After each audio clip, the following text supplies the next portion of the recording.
Your hairdresser, your friends, your parents, your doctor, your favorite YouTuber, the TV ads, your Instagram feed, your TikTok and text messages, and everything and everyone around you screams, you should engage in physical activity. It's good for you. You know that is good for you, but in a world where everyone is chanting the fitness mantra, finding the time and motivation to actually exercise feels like an Olympic event itself. And it's not like you're lazy, you're just caught in the whirlwind of an 8-hour desk job, a daily 1-hour commute, and the hustle of maintaining a social life, attending to daily affairs, and sneaking in some personal downtime. How are you supposed to find time for working out? Today, my guest is Professor Boris Cheval. In 2014, he earned his PhD from the University of Joseph Fourier in Grenoble, France. Since then, Professor Cheval has navigated a dynamic career, contributing as a researcher at institutions such as the University of Nice, Sophia, Antipolis in France, the University of Ottawa in Canada, and the University of Genève in Switzerland. Most recently, he has taken on the role of assistant professor at the Ecole Normale Superieure in Rennes, France, where he is currently based. Professor Cheval's research centers around the examination of physical activity. He investigates the neuropsychological, psychological, and socioeconomic factors that influence our inclinations towards engaging in physical activity. In today's episode, we discuss the gap between the intention to engage in physical activity and actual action. Why, even though we know we should engage in physical activity, do we fail to do that? What are some of the available strategies which may help to persuade ourselves to work out, even if we don't want to? What is a healthy approach towards exercise, and how to know if you're a sports addict? I hope that by listening to this episode, you will find the answer to these and many other questions. I encourage you to dig deeper, and should you find the topics we discuss interesting, to go and check out the research articles Professor Cheval cites during our conversation. Listen until the very end if you want to find out about the challenge from our guest. Are you ready? Tune in with Healthy Habits Podcast.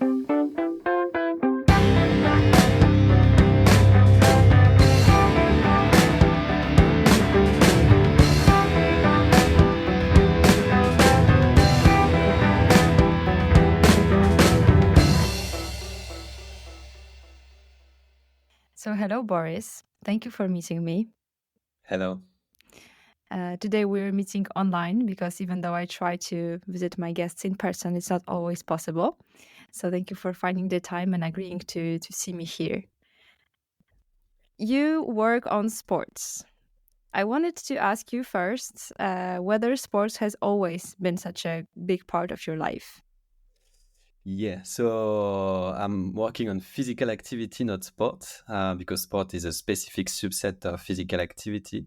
And I'm mostly working on physical activity for health, so every movement, including walking, taking stairs, or running outside. So all movement-based behavior are my interest.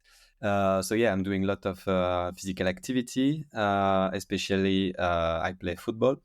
I run also, and one thing to ensure that I will achieve the recommended level of physical activity, I have a standing desk and also a cycling desk. So this allow me to have numerous bouts of physical activity across my day. Yeah. Okay, and football and running, do you do that on a competition level or is it just for leisure? Yeah, before it was at competitor level, but currently I am in the oldest category. So it's competition, but it's not real competition. So it's just for the pleasure and for also the feeling of competency regarding my ability, especially in football. So it's not really competition anymore. Yeah. Okay, and has it always been the sports that you were practicing? So how old were you when you started being interested in physical activity?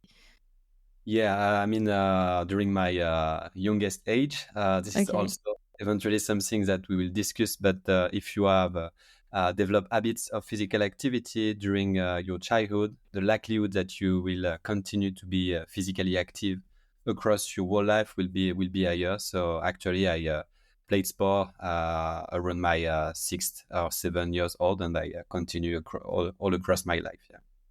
Okay, and you were never tempted to try any other kind of activity? Football and running are uh, the only sports that you have a place for in your heart? Yeah, actually, yeah. I think I like running. I like playing football. I swim a little, but it was not so enjoying for me. So I really choose the activities that fit best with my own motivation. And yeah, it was football. Yeah, and run. Okay. Okay. All right. So, yeah, as you told me, you work on physical activity. You work in general in the domain of psychology of health. So, correct me if I'm wrong, but this is what I got to know about you. You focus above all on neuropsychology of physical activity, and your main focus is on trying to explain why do we engage or not engage in sports activity. And you investigate the various factors that may play a role. Is that correct? Yeah, exactly. Yeah. So we slightly moved during my PhD from a purely behavioral approach to understand motivation and the lack of motivation and engagement in physical activity. And we moved toward a deeper understanding on the neuropsychological process that may underline the motivation toward physical activity. And this is done in a context in which we know that most of the population are motivated to be physically active. We have around 90% of the population that have at least a small intention to be active, but we have a lot of people that are not active anymore. And currently, if we look at the epidemiological data, we have one death each 6 seconds worldwide because of physical inactivity. And what's really Yeah. important for us, if we look at the people, when they declare the intention to be active, we have only 50% of these persons that will actually implement their behavior. So our job is first to promote intention, but currently I think the current model are really good to do this. Population are motivated, but our main focus is how we ensure that the intention will be effectively translate into a behavior. And this is really this intention behavior gap that is of interest for us. And we believe that there are some strong evolutionary pressures that may explain why we fail to translate effectively our intention into a physical activity behavior. Mm-hmm. Is that what you call? Because I found that you're the author, or you're an author of a book. So you wrote many scientific articles. You also wrote your book. The title in French is Le syndrome du paresseux, petit précis pour combattre notre inactivité physique. So if we translate that into English, it would be lazy person syndrome or something like that. Yeah. A little summary to combat our physical inactivity. And there you talk about the paradox of physical activity. So is that what you're just trying to explain here? Yeah. So the paradox of physical activity is really this idea that actually we are designed to be physically active. We are one of the only species. If we are not active enough, we'll have a lot of health issue.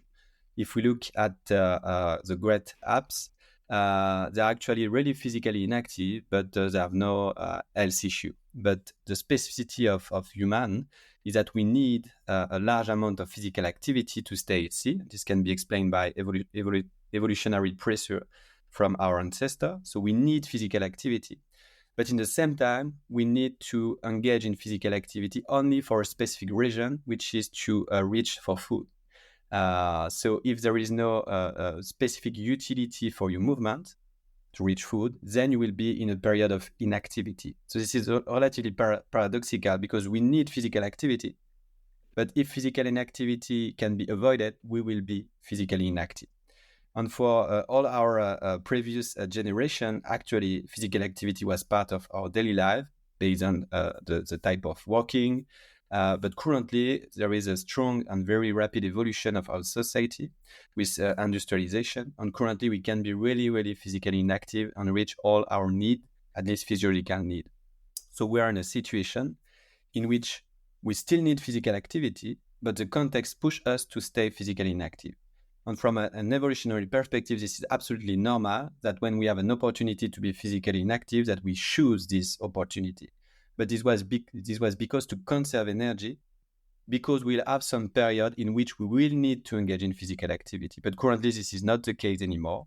We can be physically inactive across all our lives. So this is really this idea of paradoxical effect of physical activity we need physical activity to be healthy, but we also look at all opportunity to stay physically inactive. Okay, so it's a big problem in the modern era, I suppose. I wanted to ask you whether you think that this preference that we have, so the preference to stay physically inactive, does it apply to everyone? Because if we think about, for example, professional athletes, they are sort of used to exercising. So would they also prefer to choose to stay inactive in a situation where the normal person would do so? Yeah, I think so. So first, it's important also to acknowledge that there are some inter-individual variability in the proportion to be physically inactive or active. If we look, for example, at the genome-wide association study, we have about 15% of the difference in physical activities that can be attributed to the genetic basis. So we have some variability in this propensity. If we look at the higher or elite sport athletes, this is true that they will engage in a lot of physical activity. But when they are engaging in physical activity at the biomechanical level, they are optimizing the energy expenditure. So the process of effort minimization applies to everyone. The difference is that when you are elite athlete, you decide to engage eventually to excessive level, to engage in the physical activity to reach a specific goal, for example, a medal, or to have to improve your competitive level, but you have a specific goal.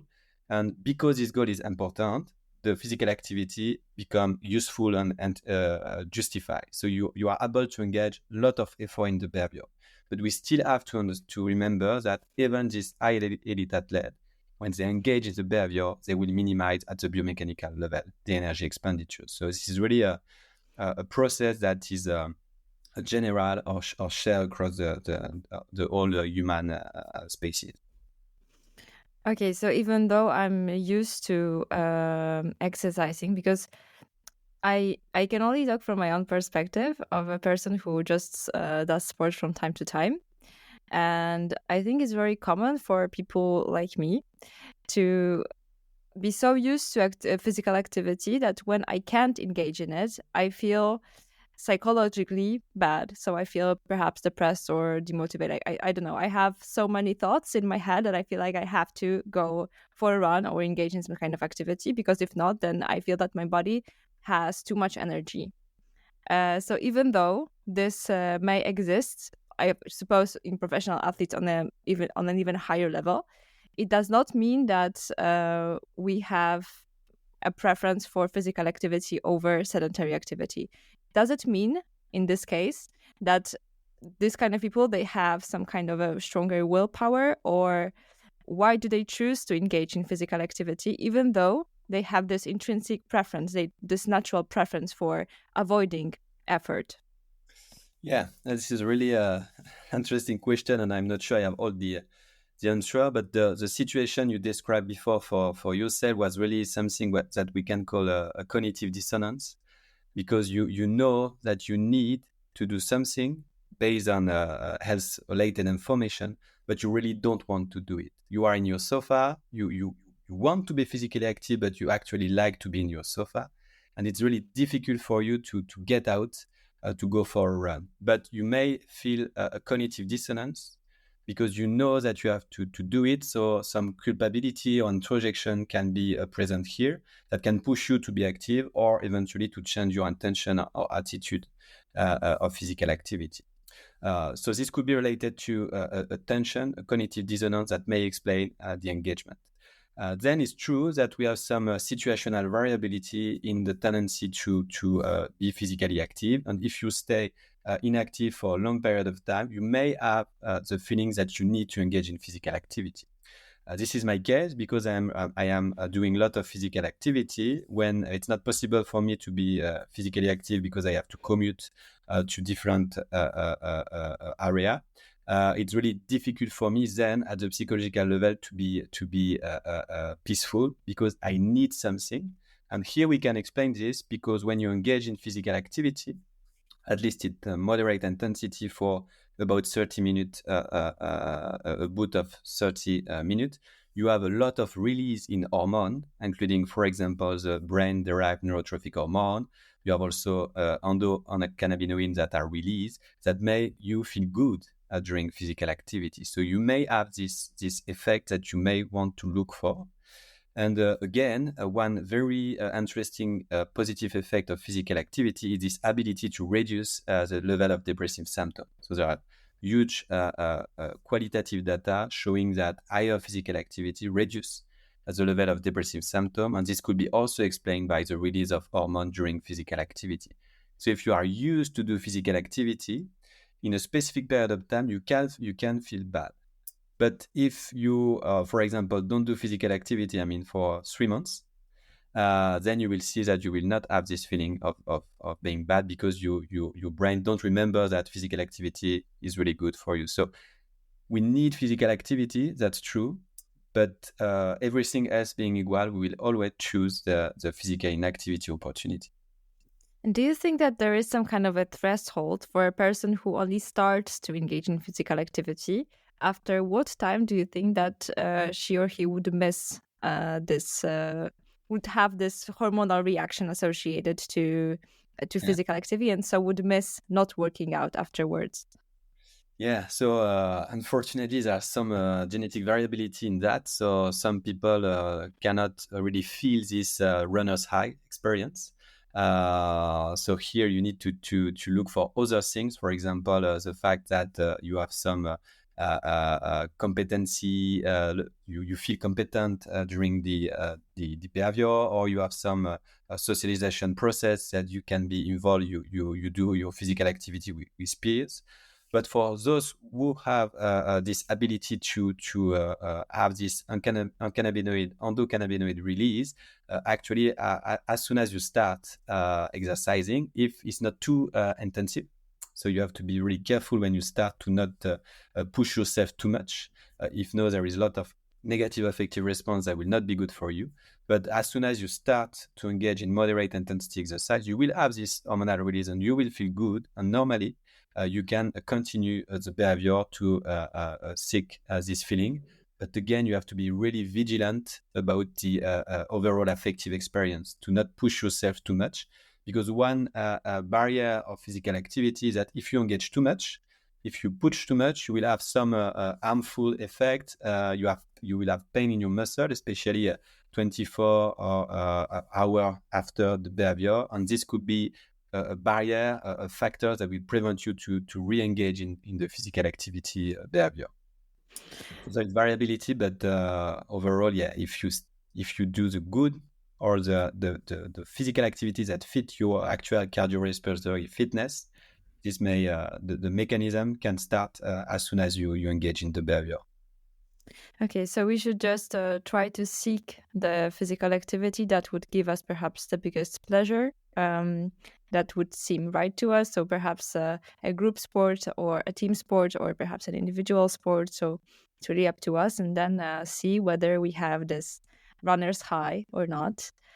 And if we're talking about runner's high and about different hormonal reactions that we have to physical activity, I also wanted to mention the topic of how to phrase it, the topic of being addicted to sports. Yeah. Do you think that it's a good thing or a bad thing to be addicted to sports? At when do you think that we can consider ourselves addicted? So if I'm psychologically not in a good place, if I don't exercise for a week, does that mean that I'm addicted to sports? Where do you think is this line? So first, it's true that exercise addiction, so it's called exercise addiction or exercise dependency, was initially considered as a positive addiction or good addiction, but it's absolutely not the case, because you have a lot of physiological and psychological outcome, that negative outcome that arise from excessive engagement. And to measure exercise addiction, there are some questionnaires in English, but also in French, that assess to which extent the behavior can become excessive, that you can have some withdrawal symptom, that you may lack of some social relationship because of physical activity, that you continue to engage in exercise even if you are if you are already hurt or you have some pain, you can continue to engage in the exercise. So there are some dimensions, and with the questionnaire, they can categorize the person as a no risk of addiction, or addict to exercise. And exercise addiction, or at least exercise dependence, cannot be considered as a positive addiction because there are a lot of negative, both at physical and mental dimension, but negative outcome. So that's important to try to not go into the dark side of excessive engagement. And in terms of addiction, we can also try to discuss and distinguish between addiction and habits, because you can build across your life habits of physical activity. And in our view, but it's from a psychological perspective, we can consider that an addiction is like an habit that goes wrong. So you start to develop an habitual behavior, but the habits become relatively bad and become something that you need to do, that become excessive. If not, you will feel bad. So this is something relatively difficult to disentangle in the literature, but we need to develop healthy habits and not bad habits or something like which could be more proximal to the addictive feature of the physical activity. Do you know, how can I know whether I'm addicted or not to sports? Yeah, so you can fill in the questionnaire. For example, the exercise dependence scale.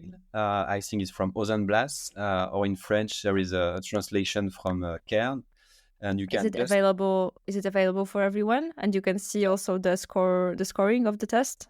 Yeah, so I know that the manual from the EDS of Ozenblas is accessible in English, so you just have to know how to fill in and then to make the calculation, but it's not difficult because the manual is explained. And I'm pretty sure that on some website you can fill in the scale and they give you the output. Yeah. So the advice is if you are at risk or addict, then you need to consult a psychologist or an expert in physical activity, just to discuss the potential issue of this behavior across your life. Because it's true that we have evidence that some people are doing a huge quantity of physical activity, and if not, they really feel bad. And this is really, really problematic for the person, but also for the whole family.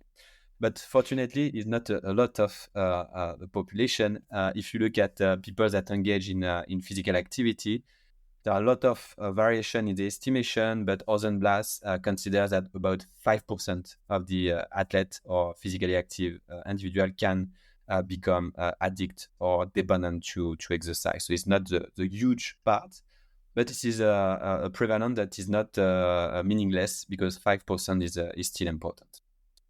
Yes, I think that it's also, I mean, I don't know any scientific data regarding that, but I observe among also my friends and family that very often people engage in this negative self-talk while they're exercising. So perhaps they have also this this load of negative emotions that are related to exercising. So when they are exercising, they are very angry. They have to do it because if they won't do it, then it would mean that they are lazy, or that they fall somehow on their goal achievement towards being some kind of sport. I don't know, having some kind of a result in sports. Do you think that this also can be a premise if we look at ourselves and we see that we have this kind of negative self-talk or negative emotion associated to sports going on? Do you think that it could also mean that we might have a problem with addiction, or is it some different kind of a problem? Yeah, I'm not an expert in self-talk, but I have a colleague, Samuel Marcora, that work really on self-talk to improve performance during a bouts of exercise. But actually, if you feel bad when you are exercising, this is really not good for the long-term engagement and for your mental health. So you have to change a mindset. I'm not saying that it is easy to do, but yeah, if you are angry when you are doing some physical activity, if you feel bad when you are doing physical activity, this is not something that can lead to a healthy behavior across your life. So you have really to try to change a mindset. And I think one reason is that the idea is that we have some specific recommendation. We have also some tools that allow to assess how many kilometers we do, how many energy expenditure we have done during the day. And this kind of tool can be an over control of your behavior. And if you have excessive control, this could be associated with a lot of potential negative events. So you have just to remember that the objective was to be active, to enjoy the physical activity. And if you have this will ensure that this will be relatively healthy habits, healthy daily life. And then this will come with a positive consequence. And most importantly, this will allow to easily, or at least not very hardly, maintain your physical activity across the lifespan. That's really important. You don't have to feel bad when you are exercising, and that's really a message important, because this is not the case in adapted physical activity or in the hospital, but in a specific fitness center. Sometimes there is slightly no pain, no gain, and you have to suffer to have gain, and this is really something that is wrong and not correct regarding to the literature, scientific literature. Okay, thank you for underlining that. I think it's important to mention that you can also engage in a physical activity that does not cause you any pain or is not there to disturb you in any way, just there to help you and to make you feel good. And then you told also about the making sports or physical activity habitual. How do you think it's possible to, because how do you understand habitual sports activity? Do you understand here the habit as something that is automatic, so we don't think about engaging in this physical activity and we just do it naturally? Or do you think about it as of a conscious action that we just decide each time to engage in? Yeah, very interesting question. So one of my colleagues, Ben Gardner from University of College London, has his expertise and habits. And in the paper with Amanda Rebar, they discuss how to define habits. So they distinguish two elements: the habitual response, which is the behavior that you observe, and the process, which is called the habit. And the habits, it's an automatic, a spontaneous process. So this is the idea that across learning, your brain will learn that when you see a cue, this will automatically trigger the habitual response of the behavior.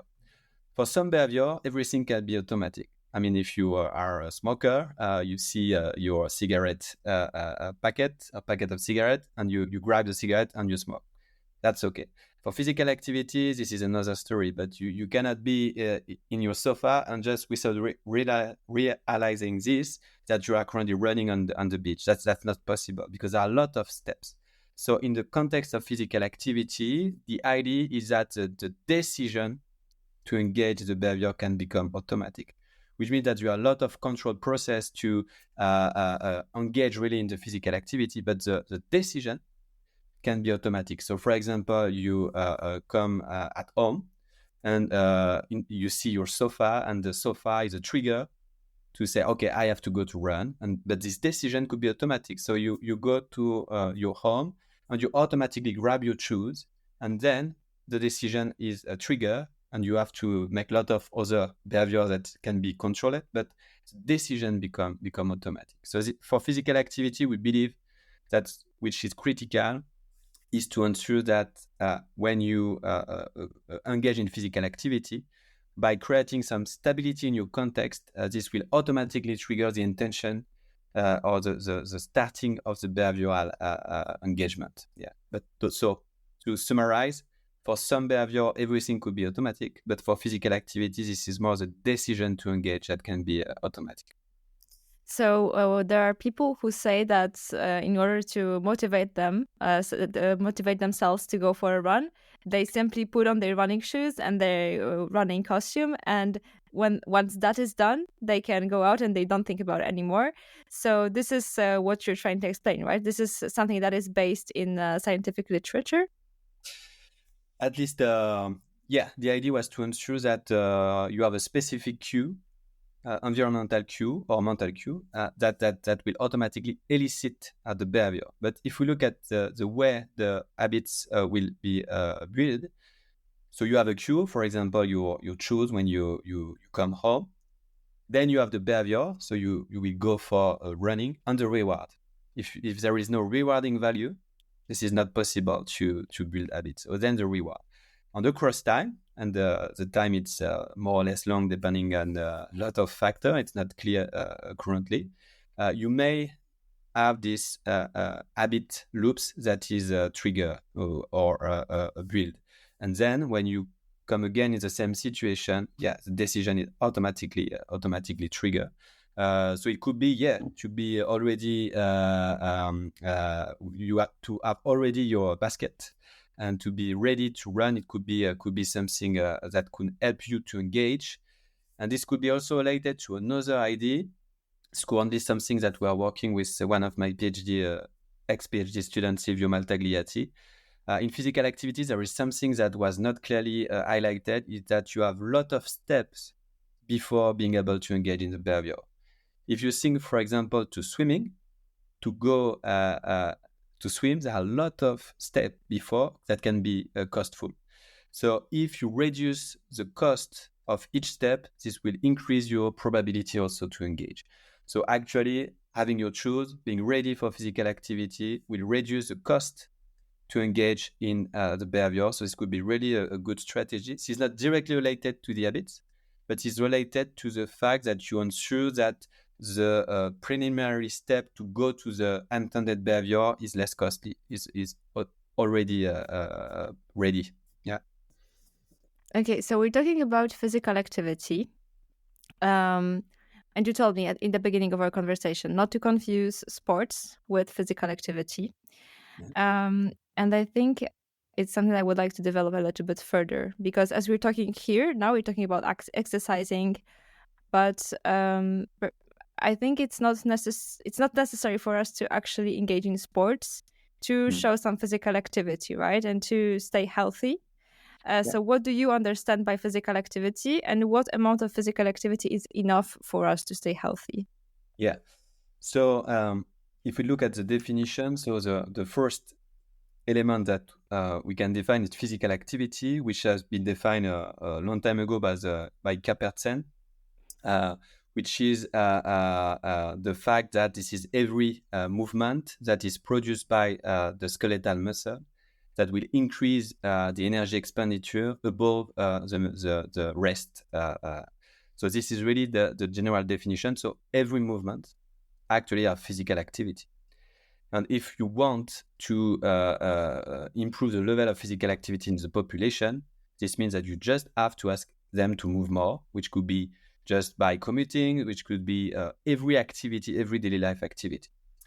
So that could be enough to do physical activity to have the health benefits. Then you have sport, which is a subset of physical activity, which is something organized, which is something at a competitive level, which is something institutionalized. So, for example, playing football, track and field, handball, basketball. So this is really sport.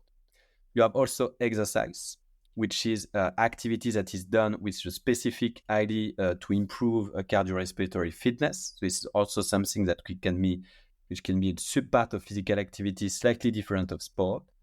And then we have physical inactivity, which is the fact to not reach the recommended level of physical activity. And physical inactivity is different of sedentary activity, which is the amount of time spent in sedentary activity, which is in sitting or lying down activity.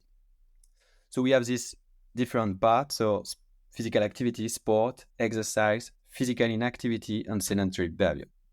So we are talking in physical activity because all the recommendations from the World Health Organization talk about physical activity. And if we look at the recommendation for the adult, it's not the same depending on age, is about 30 minutes most of the day of the week. So that's the overall idea. But what kind of activity should it be? It's light activity or high intensity training, the 30 minutes?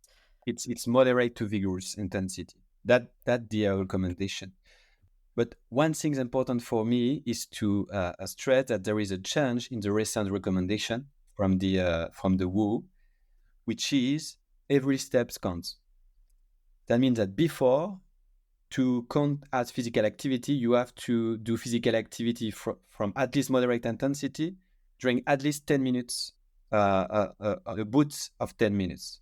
Currently, the recommendation change. No, every step counts. So if you take the stair, this is something related to physical activities that will count. So the main message here is you have some physical activity guideline. That is good. So you can see if you are around or far from this guideline.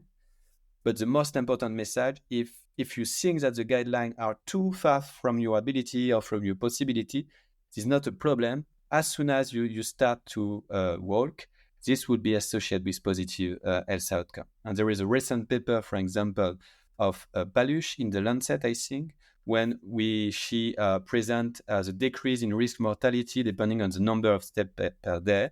And the figure is really clear. As soon as you start, the risk of mortality decrease. So Okay, well, interesting. really, really important to say that recommendation is good, but for a specific person, we don't care. The more you do, the better is. There is some limit, but if you can take the stair once a day more than the day before, that will be improve the overall effect. Yeah.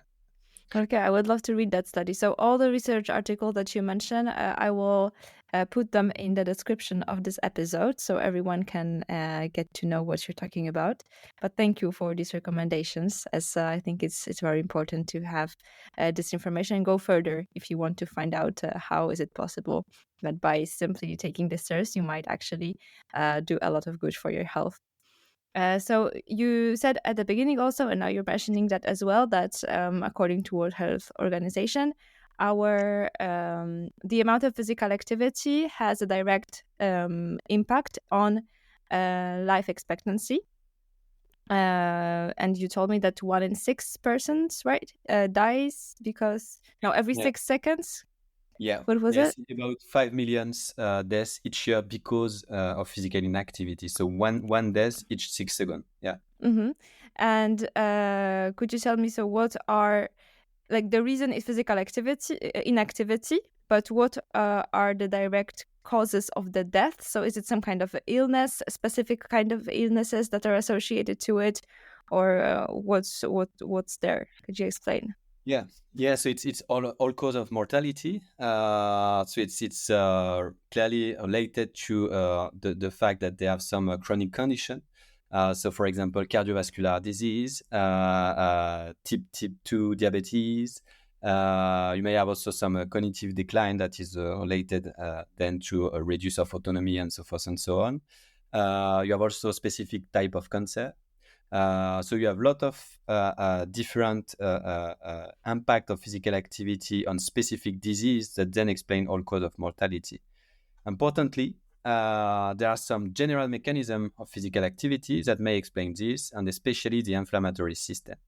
So the muscle is really an organ that is related to the inflammatory system. So if you activate your muscle, there is a lot of release of hormone that will ensure that your inflammatory system will be well balanced. This is the overall idea. We can go into detail, but I think it's not my specialty. But if you look at, I think it's perfect the way you're explaining it. Muscle function as an organ, a key organ of the regulatory system. So if you engage across your life with enough physical activities, this will reduce globally the which is called the inflammaging. So this improves your inflammatory system. And if you have an anti-inflammatory system that works better, then you will be less likely to have some kind of disease, and notably, for example, the risk of cancer. So this could be a general effect, and then you have specific effects depending on specific disease. So we may have a general impact or specific impact. For example, if we look at the specific mechanisms that can explain why physical activity improve, for example, cognitive function, this could be related to a brain-derived neurotrophic hormone, for example. This could be also explained by the fact that when you engage in physical activities that solicit your high cognitive ability, for example, team sport, this is associated to an improved cognitive function after. So, either general, the role of muscle, but also specific effect depending on the specific disease you are examining. Mm. But the main message, and I think it was in a British Medical Journal, is that physical activity is called a miracle cure because they have a lot of benefits and very few side effects. So for almost everybody around the world, there are some exceptions. Physical activity have a lot of benefits without any secondary side effect. Yeah, so we encourage everyone to try. Yes. So I think here we can arrive at the main topic of your research. So even though we know all that, right? So even though we know that physical activity is so good for us, we still seem to have a problem to engage in it. Yeah. So what are the reasons for it? I mean, I know that you said about, you talked already about the effort minimization, but I don't know, what are the other reasons? Why can't we just simply do it? Yeah. Yes. So to remember the number, if you ask to 100 people their intention, and if 100 people have their intention, only 50% of them will actually engage into the behavior. So there's really a gap between intention and action. And to understand that gap, we have a lot of psychological models that have been developed. So first, we aim to understand, is intention enough strong construct to explain the behavior? So some researcher in which is called socio-cognitive approach ask about the stability of intention, the strength of attention, the opportunity of the behavior. So a lot of variables that need to be considered to better explain the how intention will translate to behavior. So it is like a classical model. We have also new models that have been developed. So 10 or 20 years ago, which is called hybrid model, in which we add a post-intentional variable such as a planification, coping strategy that will help also people to actually engage. And it's true that when you intention, if you make coping and action planning or implementation intention, this will help you to engage in the behavior. And from our side, we're interested in another kind of psychological model, which is called dual process model, that argue when you want to understand a behavior, every kind of behavior, you have to consider that the behavior will be predicted by a reflective or control system in which you have your intention, your attitude, your willingness to engage in the behavior, but also in an automatic and impulsive system. For example, automatic approach tendency, automatic affective reaction. So there is situation in which both systems are going in the same direction. You have the intention to engage in physical activity, and actually you feel good during physical activity. So in that situation, the behavior will be easily implemented. But there are situations in which the two systems are conflicting with each other. You have still the intention, but actually the idea of physical activity elicits negative emotion, negative affective experience. In that specific case, the two systems are going in two opposite directions, and here the implementation of the behavior will be difficult. And here you need self-control resources to decide if this is your intention, your conscious process that will predict your behavior, or if the automatic process will win the conflict and predict your behavior. So this is a general idea. And we believe that by integrating in the model this automatic process, we can shed light on why intention will or not be translated into intention. And you can go. Yeah, no, I mean, you can continue, but I just was interested in knowing whether there are some kind of hacks that you know of, which may help us to align those two systems so that to make them work in the same direction. Yeah. So there are some specific tips that can be done at two levels. First, you can have specific tasks, but it's more experimental task in the lab, in which we try to retrain the brain to approach physical activity or to like physical activity. So we use conditioning procedures. So you go in the lab, you have a task on computer, and we train your brain to associate physical activity opportunity to approach behavior or to positive affective response. For example? This is a really specific task. For example, you have a mannequin on the screen. You have a specific stimuli which is related to physical activity, and the participants have to approach the mannequin toward the physical activity and away from sedentary behavior. We have also the task in which is called ABC training, in which people choose specific situation at risk. For example, when they come home, they have to decide between going into the sofa or physical activity. Then we propose a specific behavior, so to choose so far the physical activity, and then the consequence. For example, improve your vitality, feeling healthy, or so forth and so on. And we train the participant to have specific antecedent. For example, when you are tired, then you are in this specific situation, you have to choose between your sofa and your physical activity. And we train the participant to choose the physical activity alternative, and then we associate a specific reward associated with the choice. So, for example, increased vitality. So this is that kind of task, which is really in-lab task. We aim to retrain the brain to automatically approach, when they have a specific decision between sedentary and physical activity, approach the active opportunity and feel the consequence associated to it. So the participants, they imagine that they are, for example, tired, and they imagine that in this state of tiredness, they would choose between the couch and some sports activity. And so if they choose the sports activity, they are presented a reward. But this reward is also hypothetical. It's that you say that in the long term, you will have improved vitality. This is the reward that you're using.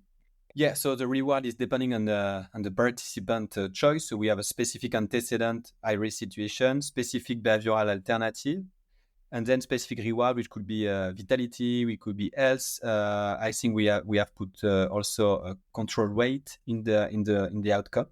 And this paper was just published 2 weeks ago in Psychology and Sport Exercise. I can also send it to you to see the design. But the design is to retrain the brain, but only at the conceptual level, not experiential level, to help when he is in front of a specific situation. For example, you are tired with your day of work. You come home, you see the situation between the sofa or your running possibility. And then we have learned with the task that if I choose the active behavior, I will have some specific recompense, specific reward. And if I choose a sedentary one, I will have as a negative consequence. So we train the brain in specific at-risk situation to automatically choose the positive situation that is the active situation. But it's only. And did you see that whether, did you do any follow-ups? So did you see whether it translates into the real life situation?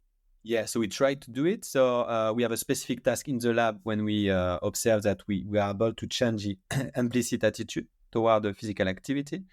We are able to change a spontaneous choice between active and inactive situation in the lab. And then we have assessed 1 week after, but using self-reported measurement. And currently, we have no significant effect. We have descriptively positive effect, but not significant one. So one objective was indeed to test if this kind of intervention have an external validity, an external effect of people behavior. So this was observed in smoking area with the paper of Van Dessel, and also eating area. And currently, we hopefully we will have the same kind of effect in physical activity. Okay. But one part of intervention, which is really based on conceptual level. And then we have another level that is more easily accessible for people, is to ensure that the behavior, the physical activity behavior will be positively experienced. And for that, we have some specific factor that may be included in the specific exercise session. So you may, for example, manage intensity, and especially the intensity at the end of the behavior. So we know from literature and psychology in general, which is called the pick and rule phenomenon, that what matters most is the end of the experience. So even if you feel relatively bad or not very good during all the exercise session, if you ensure that the end of the session will be pleasurable, then the memory of the overall session will be more positive, and the probability that you re-engage in the behavior will be higher. So from a very practical advice, ensure and take care at the end of your exercise session. Don't push yourself too much just at the end of the exercise session. If you do this, you will have more difficulty to re-engage, for example, in 2 days. So that's really something that could be highlighted. The use of music also. I have one of my PhD, which is currently in the UK, to develop a specific playlist with specific frequency that improves the affective experience during physical activity. So yes, if you put some specific music during your running session, for example, this will improve your affective response. Mm. So And before, yeah. can we use music to motivate ourselves to engage in the physical activity? Before, Yeah. so to listen a particular song before we exercise to have to feel like exercising. Yeah, I think if you, so this is not my area of expertise before, but I think that if the music puts you in a motivation to move, this could be easier for you to engage. So that's something. So it's not my specific area of interest, but I'm pretty sure that they may have some data on the music before to motivate and to engage. At least in sports and in competition, we have this kind of stuff. So we have specific musics that we can push before the game to be more motivated to the behavior. So it's probably this could be applied also, yeah. Mm. But not sure. Okay. And you mentioned reward several times. So in terms of the hacks or tips that we can use in order to engage in sports activity, I will just summarize to see if I understood everything. We can, so you said just now, we can use perhaps music, right? We can also train ourselves. So this is something that you did in your study, but we could possibly train ourselves to choose the physical activity and not the sedentary activity in one way or another. And in order to do that, we would have to use some kind of a reward. Yeah. Could you elaborate on the kind of reward that could work for us? Can food be a kind of reward, or I don't know, can watching a series be a reward? What kind of things can we treat as a reward? Yeah. So it's always something relatively difficult because so the reward that we use is in the for example in the paper is the reward that we know are the main reason for exercising. So the health benefits, but we believe that is not enough. But I mean, this is something always stressed by the participant. This could be weight control, but we don't believe that's a good reason. But this is a reason that it's also highlighted. The vitality, improve your mood, improve your sleep. So a lot of this specific positive consequence that one can feel or expect based on their physical activity. Then it's true that there are some studies that usually external reward. For example, a chocolate. You may do your exercise session, and the reward will be the chocolate. And it's true that the data seems to agree with the fact that when you add a reward that can be relatively different, independent from the behavior, this could improve your ability to build habits. There are also some studies with money, for example. They provide some money if you engage in the exercise session. So do you think that I could, for example, set up a new account or like a sub account, and every time I go for a workout, I put, I don't know, €5 in my bank account, and then I could see this as a kind of a reward for my training? That's cool. That's something that is expected on proposed in the literature that you add some elements. So either you or eventually a specific industry. For example, in Switzerland, if you are enough physically active and you can demonstrate this, for example, with a specific watch, you have a decrease in the amount of money you have to pay for your health insurance. Oh, really? Interesting. Mm. But and this is really important. This is why I would like to highlight this. There are also some studies that may show, and especially in the self-determination theory from Deci and Ryan, that show that if you include an external motivation for the behavior, for example, money, for example, food, then the intrinsic motivation can be decreased. And the problem is what's happened when you don't have the chocolate or you don't have the money. What's happened to your behavior? If the behavior is processed because of the external reward, then if the external reward is not here anymore, we can show that the intrinsic motivation for the behavior is reduced relative to the baseline situation. So we have to be very, very careful when we use external reward. I believe that it could be nice to develop habits. but we have to be really careful because this could also an element that reduce your intrinsic motivation. If you engage for money, what's happened when you don't have money? Mm.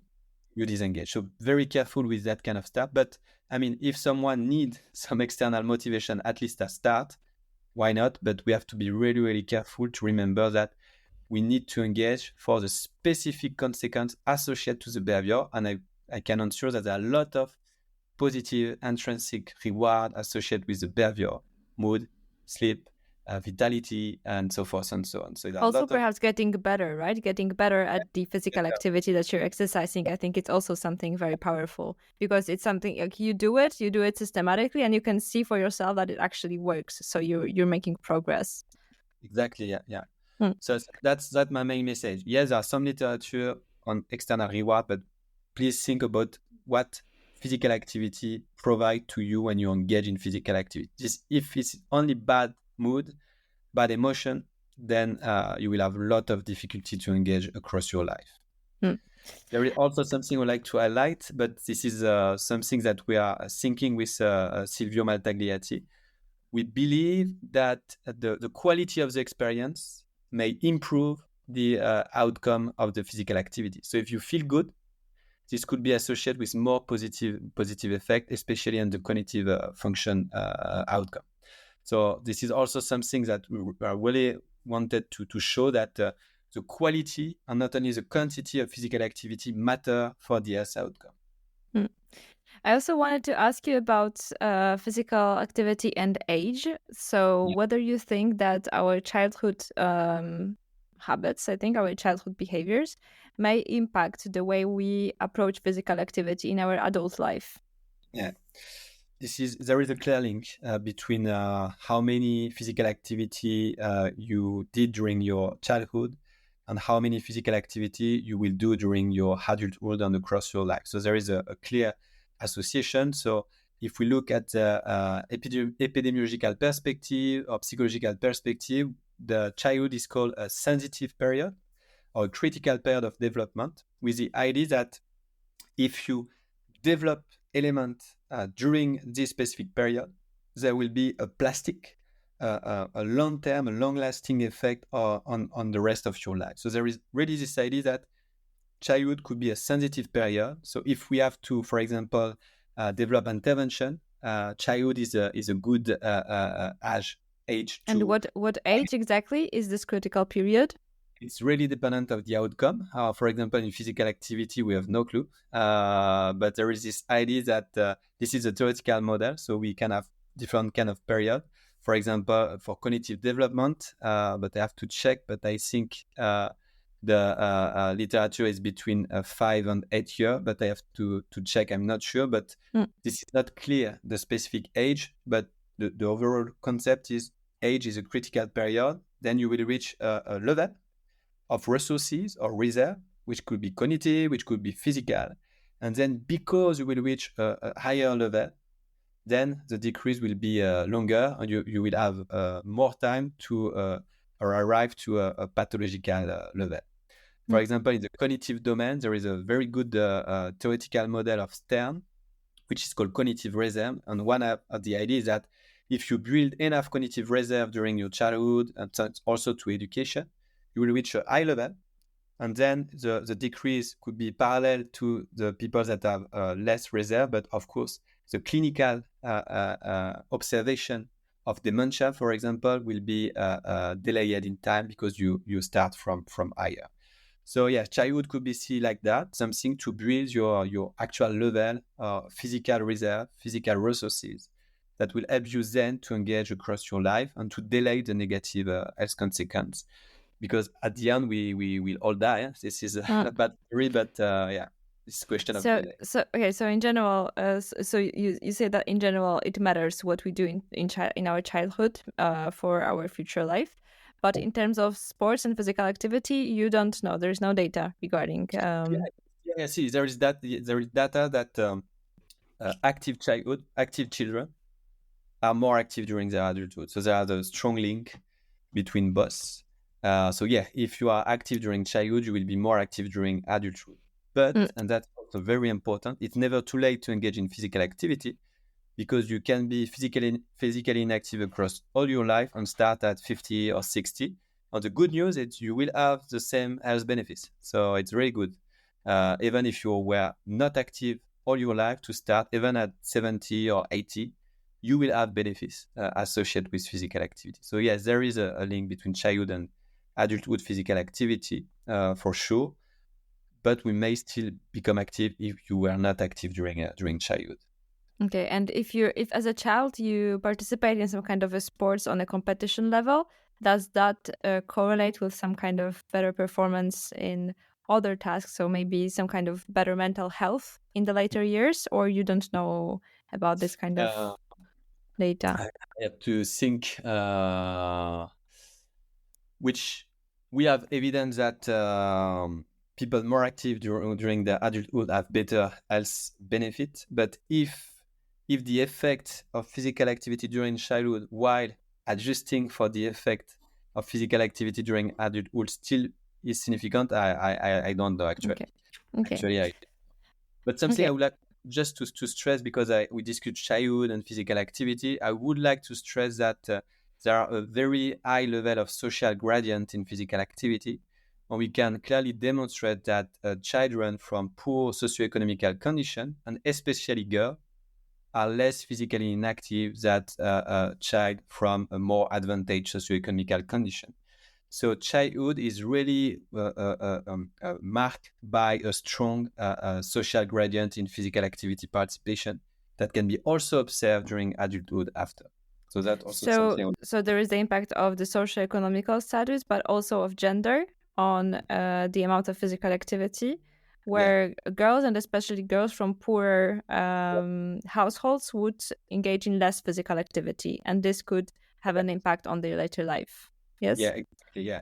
We have a paper on psychological science with Aina Shalabev in which we show that. So there's a main effect of a socioeconomical condition. So if you are disadvantaged, you are less active. We have a specific effect of gender. If you have a girl, you are less active during your adulthood. But most importantly, the two factors interact. So the negative effect of poor socioeconomical condition is amplified in girl relative to boy. And then we can use here the sociological perspective, and especially Pierre Bourdieu, to explain why this may have this difference in engagement in the different socioeconomic condition that is especially pronounced in girl relative to boy. And do you think that there is also, because okay, so the amount of money that the household has might impact whether we would or we would not engage in a physical activity. And then, do you think that there is also an explanation? Could we also explain the amount of physical activity by our culture, so by the cultural matters? Yeah. Actually, this was exactly the element that we look in the paper. So we distinguish between the economical inequality and the cultural inequality. And actually, the economical indicator does not predict physical activities. It was only the cultural one. So this is really something related to acculturation and the culture of the dominant culture in the specific groups. With the idea that in disadvantaged socioeconomic group, physical activity was not something socially acceptable for girls. It was a older cohort, so hopefully things is currently changing. But from this cohort that was relatively older, being a girl in a socioeconomically disadvantaged group, in that specific situation, physical activity was not something socially acceptable or something that is pushed in girls. Are there any kind of strategies, maybe on a political level or social level, that you think could be developed in order to change that? Yeah, I think which is currently done with a lot of feminization, mediatization of sport in women is really great, because this is a way to show that all type of physical activity, even physical activities that was initially considered more for boys, such as football, are now clearly exposed, and this could be a very powerful tools.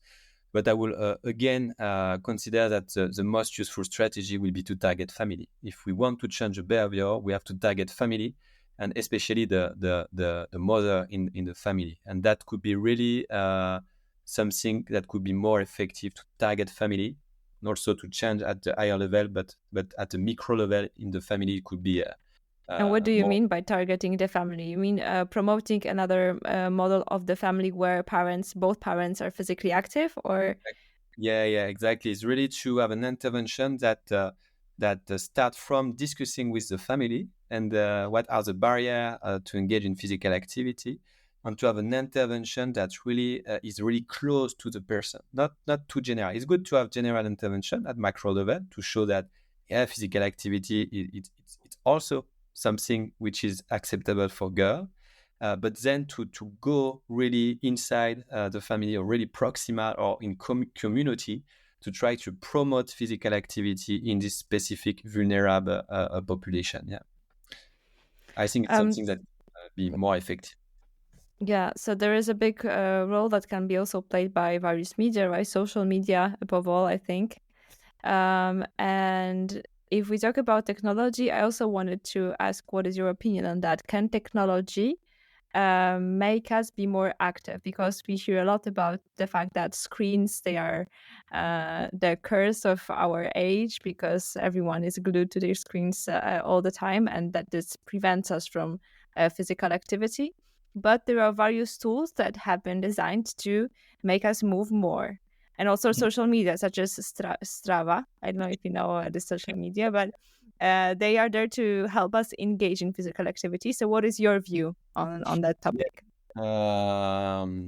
So actually, in my new department, ENS Rennes, there are an axis of research which is a digital transition. So we have a consideration on how digital element need to be considered in people behavior, and we have a vision that is this is not too bad, but this is not too good. So we decided that digital tool could be used. I mean, we have some data showing that, especially in patient, that tools that allow you to monitor your behavior could be effective.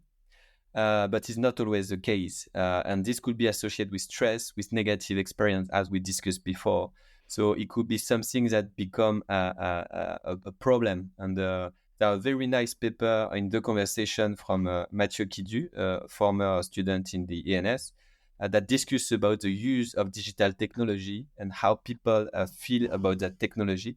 And actually, this is something that could be relatively problematic for the user. For example, if you forgot your watch, you will not go to run, because there is no sense, because this is not clearly measured. So this could be really problematic.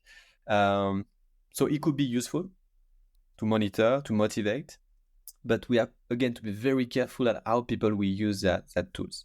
And for Strava, I mean, that based on my psychological background, but I mean, I measure myself a lot. I know exactly how many kilometers, for example, cycling I am doing from the 1st January to the 31 December. But this is for myself, to evaluate myself. When you show your performance, which is called that you will be able to compare yourself to others. And this could be really, really demotivating for people that fail to reach that high level.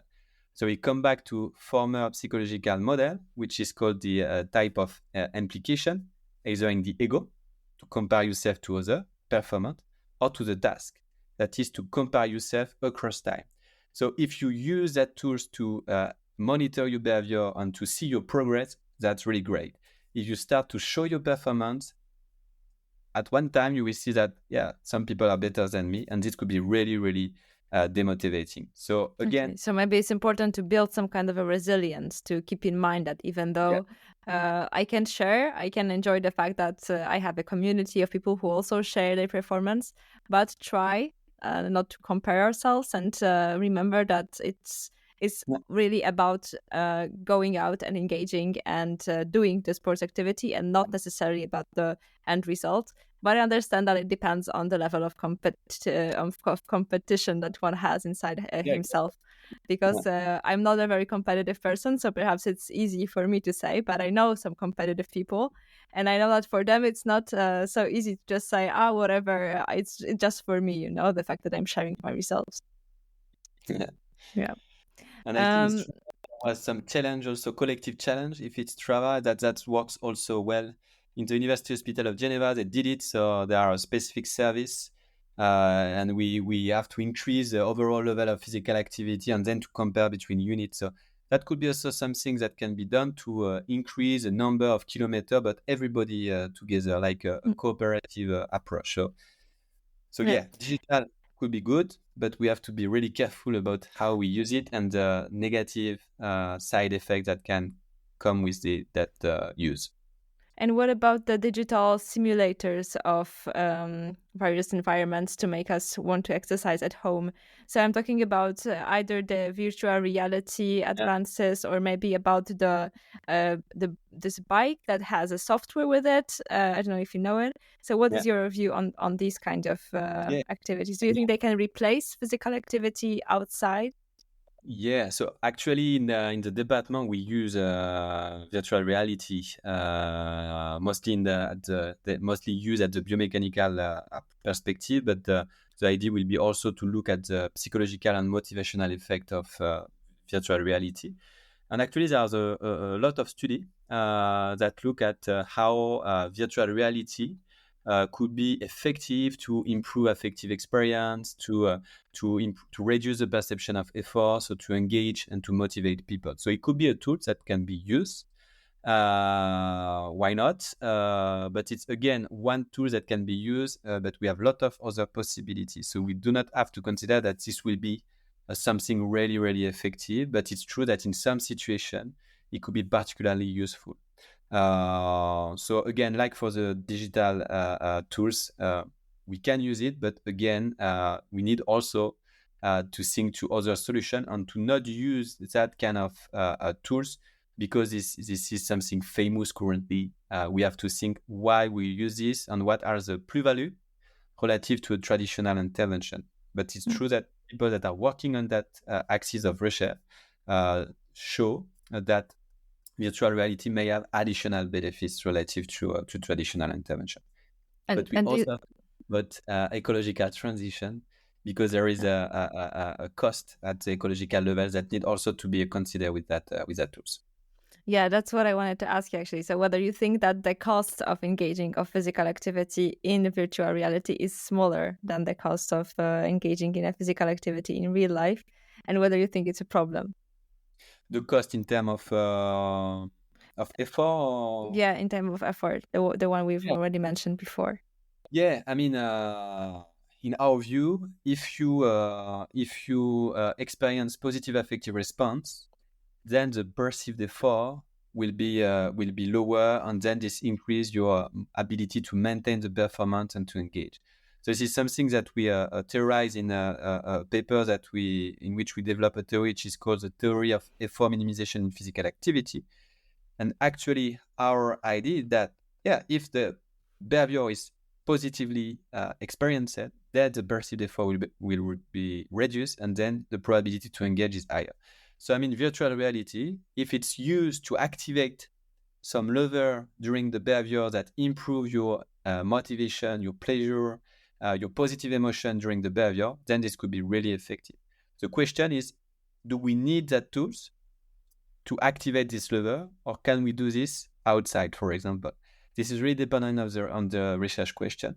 But the main idea is that, yeah, if the tools improve the affective response, then this could be something very effective to promote engagement and motivation in specific behavior. Mm.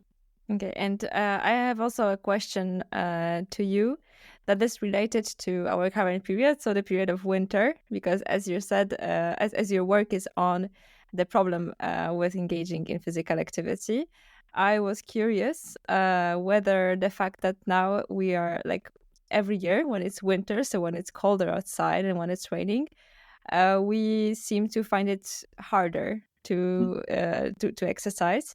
Why is that? Yeah, I mean it's also a psychological barrier. If it's too hot or too cold, then the affective response also associated with the behavior will be really more negative. So If you are, for example, running outside, I know that you are in Lyon. If you are running outside in Lyon in the summer, actually you will feel relatively bad. It will be difficult Yeah. to enjoy your exercise. And it could be the same for the cold. So this is barrier or factors that will decrease the motivation and the affective response. And I if you mean, again, I mean, I agree on one hand, but on the other hand, I think that still in the summer, I think it's easier to wake up at even 5 a.m. and run even before the period of heat. Than in the winter, run whenever I want to run, but just like the fact that it's cold and unpleasant outside makes yeah, it. yeah, but I mean, I think it's a general factor that prevents you to have the feeling of cold. If you are in your apartment and it's cold, this is difficult for you to just go out of your bed because you will feel the cold. So I think it's something general, but yeah, I don't know specifically about physical activity, but it could be Okay. a additional barrier. Mm. It's true that winter could be it could be more difficult to accept to have this feeling of cold because it took 2 or 5 minutes to feel better when it is cold. So yeah, it could be something more difficult in winter. Yeah, yeah, Mm. I agree. All right. And I also wanted to, like, we're going to finish soon, but I wanted to ask you about your current research projects. What are Yeah, your current research projects? What are you currently working on? yeah. So currently, I have obtained a funding to buy a virtual reality headset combined Okay. with Mm. EEG, so electroencephalography and FNIRS, that will allow me to assess during a physical activity or during physical effort, that will allow me to assess the affective experience of the participant and to try to determine the neural correlate of this affective experience. And the overall objective of this paper is to better understand how we can capture the affective experience, what are the neural processes that explain this affective experience, and then what kind of factor we can manipulate during the behavior to improve the affective balance, and can we observe that this is explained by the neural change in during effort. So this is overall a project that should be a rather long-term project, but we are still working on the effort minimization theory. So we really want to show that to engage yourself in physical inactivity, you have to inhibit your automatic attraction towards sedentary behavior. So with some colleagues, we are trying to show how the sedentary activity is associated with some rewarding process that may prevent you to engage in physical activity. So we have some study in progress that aim to demonstrate the attractive value of sedentary behavior and the importance of cognitive function to counteract that automatic attraction. And do you think, I don't know if you're planning to do any studies on that, but what is your intuition on that? So, do you think that maybe going the other way around, so trying to show that the sedentary behavior, I mean, try to associate the sedentary behavior with some unpleasant Yeah, event, do you yeah, think yeah. that could work? Yeah. Actually, in one of the research project, we have a sedentary behavior which is sitting on a chair. And one condition will be to make this position really uncomfortable. So to put a chair that is relatively harmful, and to see if people change the evaluation of a specific behavior that are doing while sitting on this uncomfortable position. So in our view, but it's also a discussion that we had to change the sedentary habits.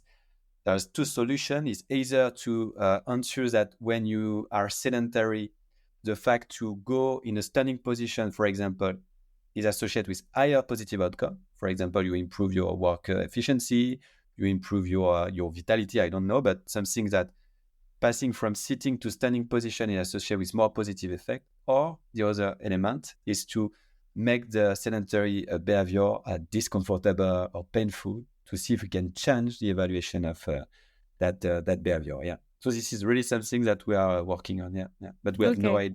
idea if it's work or not. Okay. Okay, so thank you very much for this conversation. Your research work is fascinating, so I invite everyone to check it out. Check out your other articles if anyone is interested in finding out more about why do we choose sedentary activity over physical activity. So thank you very much. I will put all the necessary resources in the description of this show. And I hope you enjoyed today's chat that we had together. So thank you very much. Thank you very much. As promised, at the end of this episode, I bring you the challenge proposed by our today's guest. Professor Cheval invites you to introduce physical activity into your already existent routine. Try to change the activity that you normally perform in a sedentary, non-active position into a physically active context. You can try and have your meeting standing up. If you have an important phone call, try and have it while taking a walk. Maybe you have a stationary bike that has been gathering dust. Try watching TV while pedaling.